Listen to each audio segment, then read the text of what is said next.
আজ বানাবো চিংড়ি মাছ দিয়ে গাঠি কচু। আমরা এটাকে গাঠি কচু বলি, অনেকে আবার এটাকে মই কচুও বলে। তোমরা কে কী নামে এই কচুটাকে বলো আমাকে একটু জানিও। হ্যালো বন্ধুরা, আমি কাকলি, #মুম্বাই থেকে। প্রথমে গ্যাসটা জ্বালিয়ে একটা প্যান বসিয়ে খানিকটা সর্ষের তেল দিয়ে দেবো। তেলটা গরম হলে নুন হলুদ মাখানো চিংড়ি মাছটা দিয়ে দেবো। চিংড়ি মাছটা একটু হালকা লাল লাল করে ভেজে তুলে নেব। এবার ওই তেলের মধ্যে আগে থেকে সেদ্ধ করে রাখা কচুটা আমি দিয়ে দেবো। কচুটা আমি এখানে হাফ হাফ করে কেটে নিয়েছি। কচুটার মধ্যে অল্প নুন আর অল্প হলুদ দিয়ে হালকা করে ভেজে তুলে নেব। এবার কড়াইতে পরিমাণ মতন সর্ষের তেল দিয়ে দেবো।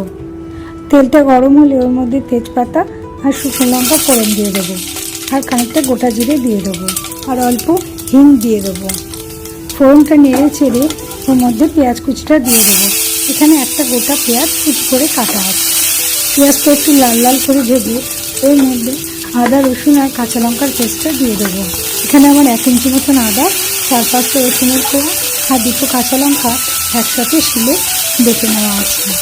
ওটা একটু ভাজা ভাজা হলে ওর মধ্যে কেটে রাখা একটা টমেটো দিয়ে দেবো। এটা নরম হওয়ার জন্য একটু নুন দিয়ে দেবো। মশলাটা একটু কষে গেলে ওর মধ্যে এক এক করে হলুদ গুঁড়ো, লঙ্কা গুঁড়ো, জিরে গুঁড়ো, ধনে গুঁড়ো দিয়ে দেবো।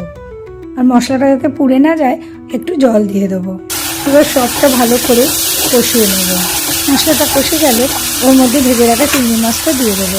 চিংড়ি মাছটা মশলার সঙ্গে ভালো করে মিশিয়ে নিয়ে ওর মধ্যে আগে থেকে সেদ্ধ করে রাখা কচুটা দিয়ে দেবো।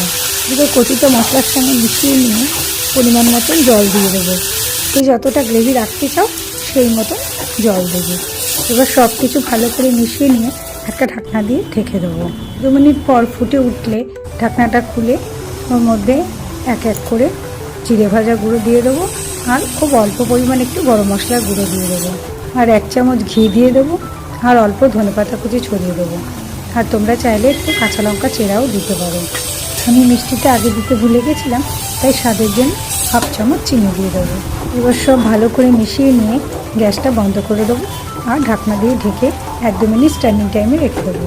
1-2 মিনিট পর ঢাকনাটা খুলে একটা পাত্রের মধ্যে ঢেলে নেব, আর ওপর থেকে একটু ধনেপাতা কুচি দিয়ে গার্নিশ করে দেবো।